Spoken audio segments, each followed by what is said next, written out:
दोस्तों, टेंस का मतलब होता है समय। जब हम किसी काम के होने का समय बताते हैं, अब हो रहा है या हो चुका है या होगा, तो उसको टेंस कहते हैं। इंग्लिश में 3 मेन टेंसेस होते हैं। एक नंबर प्रेजेंट टेंस, दूसरा नंबर पास्ट टेंस, तीसरा नंबर फ्यूचर टेंस। और प्रेजेंट टेंस के दोस्तों 4 काइंड्स होते हैं, यानी simple present tense, present continuous tense, present perfect tense, present perfect continuous tense. आज की इस क्लास में दोस्तों हम सिंपल प्रेजेंट टेंस को डिटेल से पढ़ेंगे। सिंपल प्रेजेंट टेंस का यूज कब होता है? दोस्तों, सिंपल प्रेजेंट टेंस का यूज कई चीजों के लिए होता है। जैसे डेली रूटीन के लिए होता है, या हैबिट के लिए होता है, या यूनिवर्सल ट्रूथ के लिए होता है, या फिर टाइम टेबल या शेड्यूल के लिए होता है। डेली रूटीन में हम क्या करते हैं? रोज मैं उठता हूं, ब्रश करता हूं, नाश्ता करता हूं, मैं स्कूल जाता हूं, मैं टहलता हूं, मैं घूमता हूं, मैं फिरता हूं। जो चीज मेरी रोजमर्रा के लाइफ में जुड़ी होती है वही तो डेली रूटीन है। जो आप हर चीज अब डेली करते हैं वही आपकी जो है डेली रूटीन है। या फिर आप जो भी चीज हर दिन करते हैं वो आपकी आदत से जुड़ी हुई है। जैसे मैं टीवी देखता हूँ या मोबाइल देखता हूँ, ये क्या है? ये हमारी आदत है, ये हैबिट है। या फिर दोस्तों यूनिवर्सल ट्रूथ, जो सच्ची हुआ करती है, ये हमेशा सच हुआ करती है, जिसमें कोई चेंजिंग नहीं हुआ करता है। जिस तरीके से सूरज पूरब में उगता है, ये इसमें कोई बदलाव नहीं है, इसमें कोई चेंजिंग नहीं है। इसी तरीके से जैसे अर्थ क्या करता है? रिवॉल्व करता है। किसका? सूर्य का। तो इसमें भी कोई चेंजिंग नहीं है। तो इसी तरीके जो है, जो यूनिवर्सल ट्रूथ है जिसमें कोई चेंजिंग नहीं है, उसमें जो है सिंपल प्रेजेंट टेंस में बात होती है। इसी तरीके से दोस्तों टाइम टेबल या शेड्यूल पर बात होती है। जिस तरह जैसे ट्रेन 6 बजे खुलती है या 6 बजे रवाना होती है, या फिर स्कूल 8 बजे खुलती है। तो यानी इसमें टाइम टेबल या शेड्यूल पर बात होती है। तो चलिए दोस्तों, हम जो है एक एक करके जो है हम स्टेप बाय स्टेप समझते हैं कि इसको बनाने के क्या प्रोसेस है, क्या बनाने का तरीका होगा। सबसे पहले हम जो है स्ट्रक्चर को समझते हैं, रूल को समझते हैं। सबसे पहले दोस्तों हम जो है रूल्स को उठाएंगे, यानी कि हमारा सब्जेक्ट क्या होगा। रूल में सबसे पहले सब्जेक्ट को देंगे, उसके बाद V1 यानी बेस फॉर्म रहेगा, वर्ब का पहला रूप रहेगा। उसके बाद दोस्तों ऑब्जेक्ट रहेगा। और साथ ही साथ हमको यह ध्यान देना है कि अगर सब्जेक्ट में ही है, शी, इट या सिंगुलर नाउन है, तो उसके साथ जो है दोस्तों वर्ब में यस या ईएस जोड़ा जाता है। या फिर हम उसको वी का 5वां रूप भी कह सकते हैं, V5।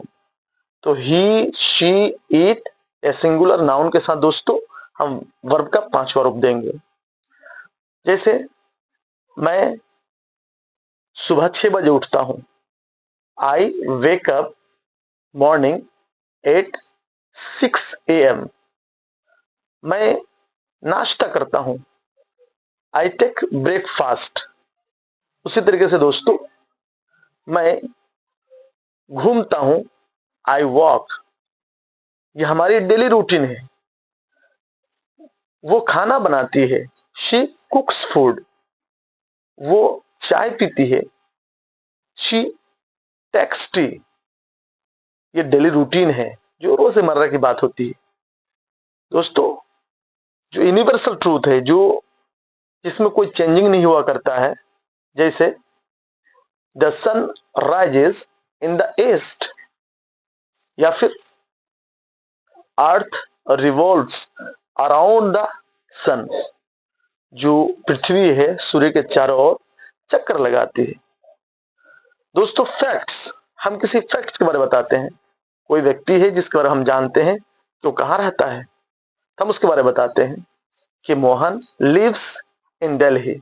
एक फैक्ट्स की बात होती है। इसी तरह से दोस्तों हम टाइम टेबल के बारे में बताते हैं। जैसे मैं रोजाना स्कूल जाता हूं, आई गो टू स्कूल, मैं रोजाना स्कूल जाता हूं। मैं स्कूल कब जाता हूं, I go to school at 6 AM, मैं रोजाना स्कूल 6 बजे जाता हूं। ये टाइम टेबल हो गया, यानी एक तरह का शेड्यूल हो गया। तो ऐसे ही दोस्तों अब हम जो है इसका जो है नेगेटिव को हम समझेंगे, या हम जो है नेगेटिव रूल कैसे बनाएंगे। नेगेटिव रूल बनाने के लिए सबसे पहले आपको सब्जेक्ट देना है, उसके बाद डू या डस देना है, उसके बाद आपको नॉट का प्रयोग करना है, उसके बाद V1, उसके बाद ऑब्जेक्ट। और इसी तरह से दोस्तों आपको डू या डज, इसमें आपको फर्क करना है कि आपको किस सब्जेक्ट के साथ डू देना है और किस सब्जेक्ट के साथ आपको डज देना है।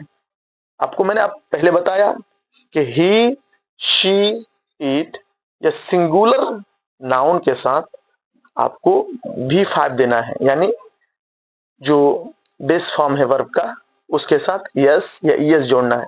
तो उसी सब्जेक्ट के साथ आपको नेगेटिव में डज का प्रयोग देना है। जैसे वो स्कूल नहीं जाता है, he does not go to school. Mohan यहां नहीं आता है, Mohan does not come here. तो इसी तरह से आपको डज का प्रयोग करना है। और आपको डू नॉट का प्रयोग कहां करना है, आई, वी, यू, दे, या फिर प्लूरल नाउन के साथ। जैसे मोहन और सोहन यहां नहीं आता है, Mohan and Sohan do not come here. मैं इंग्लिश बोलता हूं, आई स्पीक इंग्लिश, लेकिन मैं अगर नेगेटिव में इसको बोलूंगा तो I do not speak English, मैं इंग्लिश नहीं बोलता हूं। तो इसी तरह से दोस्तों आपको जो है नेगेटिव का सेंटेंस बनाना है। आपको इंट्रोगेटिव का सेंटेंस कैसे बनाना है, चलिए हम वो भी समझते हैं। इंट्रोगेटिव का जो रूल है दोस्तों, सबसे पहले आपको डू या डज, उसके बाद सब्जेक्ट, उसके बाद V1, उसके बाद ऑब्जेक्ट। और आपको डू या डज में वही फर्क रखना है जिस तरीके से आपने नेगेटिव में फर्क रखा, यानी ही, शी, इट ये सिंगुलर नाउन के साथ आपको डज का प्रयोग देना है और बाकी सबके साथ डू का प्रयोग। तो जो भी इंट्रोगेटिव यानी क्या से शुरू होने वाले जो सेंटेंस होगा उसके साथ हम जो है सबसे पहले डू या डज को लगाएं, उसके बाद सब्जेक्ट, उसके बाद V1, उसके बाद ऑब्जेक्ट। क्या मैं पढ़ता हूं, डू आई रीड। क्या वो नाश्ता करती है, डज शी टेक ब्रेकफास्ट। तो दोस्तों इसी तरीके से हमको जो है सिंपल प्रेजेंट टेंस का यूज करना है।